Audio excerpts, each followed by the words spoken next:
Salut la team RDJ, j'espère que vous allez bien. On se retrouve pour la vidéo du lundi au mardi. On aura encore une belle carte au programme. 11 matchs, ni plus ni moins. On aura encore de quoi papoter sur la NBA. Nous allons partir avec Parions Sport en ligne aujourd'hui qui vous propose un bonus jusqu'à 100 € si que votre pari soit gagnant ou perdant. L'opérateur vous crédite sur votre compte joueur le montant de votre premier pari, bien entendu en crédit de jeu retirable. Rendez-vous en dessous dans les petits liens que vous avez.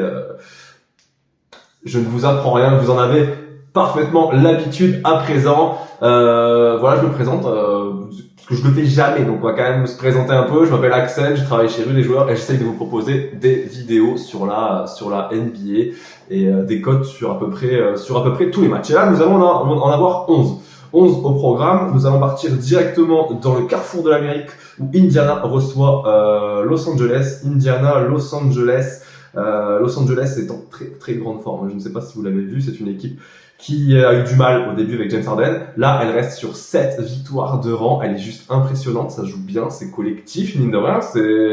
On lui avait prédit les pires malheurs à cette équipe avec beaucoup de croqueurs de ballon et finalement, pour l'instant, ça joue correctement. Même Paul George a raté les 2 derniers matchs et pourtant cette équipe continue de carburer. Du côté d'Indiana, il est vrai qu'on commence tout doucement à marquer le pas. 3 défaites de rang pour les Pacers. Ils ont perdu le NBA In Play-In Season Tournament et depuis ça ne va pas trop. Moi je vois bien une victoire des Clippers en déplacement qui peuvent continuer dans cette lancée splendide. Deuxième affiche de notre carte. Nous allons prendre la direction de Cleveland où les Cavaliers vont recevoir les Rockets de Houston.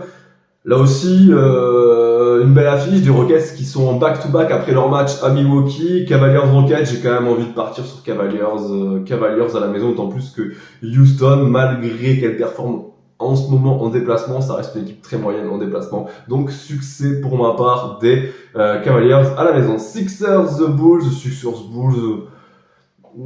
Comme d'habitude, je vais pas changer mon fusil d'épaule maintenant. Sixers, c'est un projet, c'est tout un projet autour de Joel Embiid. Il y a quelque chose à faire dans cette franchise.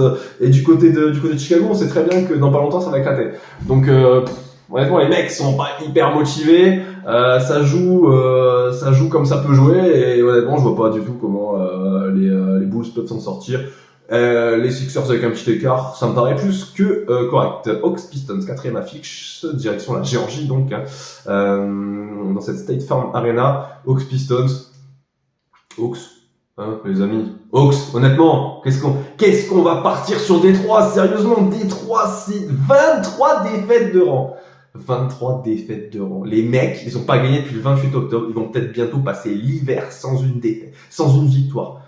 Peut-être même qu'on va passer à l'heure d'été, ils auront toujours pas gagné un match.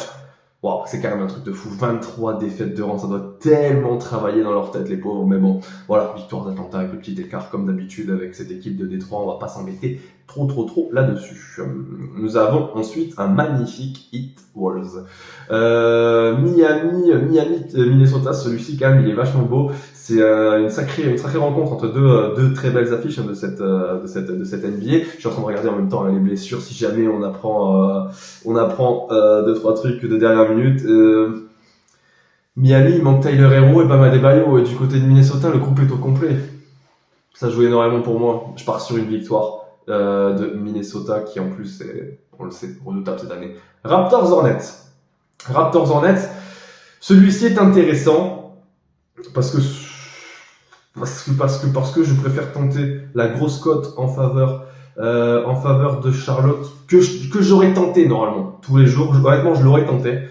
Mais du côté de Charlotte, en plus de la Melo Ball et Cody Martin qui sont forfaits, on retrouve Mark Williams, PG Washington, Terry Rozier, Gordon Hayward.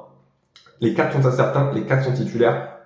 On va quand même partir sur un succès des Raptors de Toronto, Succès des Raptors de Toronto, donc pour moi. Thunder Grizzlies, j'allais dire magnifique affiche. Ouais, je suis malade ou quoi. C'était peut-être l'année dernière, magnifique affiche de rien du tout. Le Thunder à 2e de conférence Ouest, c'est monstrueux, 16 victoires, 8 défaites. Et du côté de Memphis, on n'en finit plus de perdre. 6 victoires, 18 défaites. 4 défaites de rang. Par contre, en déplacement, faut faire gaffe, hein, quand même, c'est une équipe qui gagne des matchs 5 victoires, 7 défaites, alors qu'ils sont à 1-11 à la maison. Ils ont tendance à se libérer quand ils sont en déplacement, je ne sais pas pourquoi. Et du côté du Thunder, on retrouve une équipe très équilibrée, que ce soit à la maison ou en déplacement, sur un 8-4, 8-4. Moi, je verrais bien un Grizzlies plus 8 là-dessus. Un petit Grizzlies plus 8. Comme je vous l'ai dit, Memphis qui joue quand même pas trop mal en déplacement, ça pourrait quand même le faire. Nuggets Mavericks. Moi, je change jamais là-dessus. Denver, je peux pas parier contre eux quand ils sont à la maison, c'est pas possible. C'est inaudible, pas possible. Denver, tous les jours, c'est parti.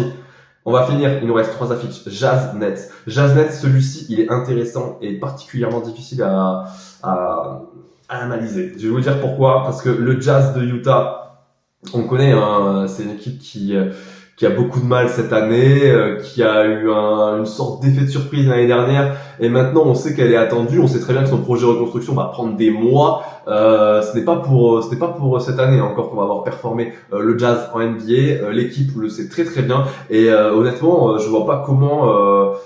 Le seul souci, Brooklyn joue très bien, il n'y a pas de souci. Brooklyn est 9e de conférence Est avec un bilan positif de 13 victoires, 12 défaites. On sait, c'est une franchise qui veut jouer quelque chose cette année. C'est une franchise aussi qui est en plein road trip à l'Ouest, et c'est aussi le seul truc qui est chiant, c'est que Minnesota, honnêtement, Utah, 12e de conférence Ouest avec un bilan négatif de 9-17, mais par contre à la maison, ils lâchent rien les mecs, 7 victoires, 5 défaites. C'est quand même à contre-cœur, j'ai envie de dire que je pars sur Brooklyn, parce que Utah à la maison, excusez-moi du terme, il faut quand même bien chez le monde, quoi. Donc, Kings Wizards, avant-dernière affiche, Kings Wizards en back-to-back. Vous connaissez la musique quand même, hein. On va partir sur les Kings, qu'un petit écart, les amis, hein, tous les jours, je pense. Il n'y a pas d'absence majeure normalement des deux côtés. Attention quand même du côté des Wizards de Washington. Sait-on jamais, dans la mesure où ils sont en back-to-back, mais pour le moment, ce n'est pas annoncé, ce n'est pas d'actualité. Et du côté de Sacramento, 10 fois que c'est incertain. Touché à l'épaule, mais normalement, il devrait jouer et tenir sa place. Nous allons conclure avec un magnifique Los Angeles Lakers, New York Knicks, qui va se jouer à 4h30 hein, pour terminer cette carte NBA.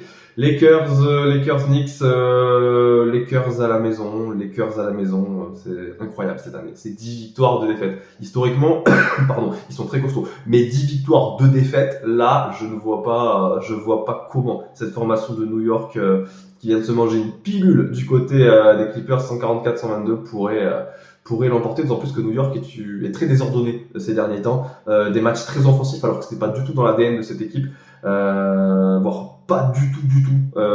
C'est énorme. Je vous invite à regarder les 5 derniers matchs, hein, les 6 derniers matchs même de New York, où il y a souvent des 146-122, des 136-130, des 122-139. Je pense que Tom Thibodeau, il doit péter un câble. Le mec, il a une identité défensive forte. Son équipe, elle se mange des scores à tous les matchs. Par contre, ils sont très, très productifs aussi offensivement. Ils assument ce déséquilibre, mais compliqué face à des Lakers qui vont jouer dans la Crypto.com Arena à LA. Je pense que ça va être compliqué. Victoire pour un part des Knicks.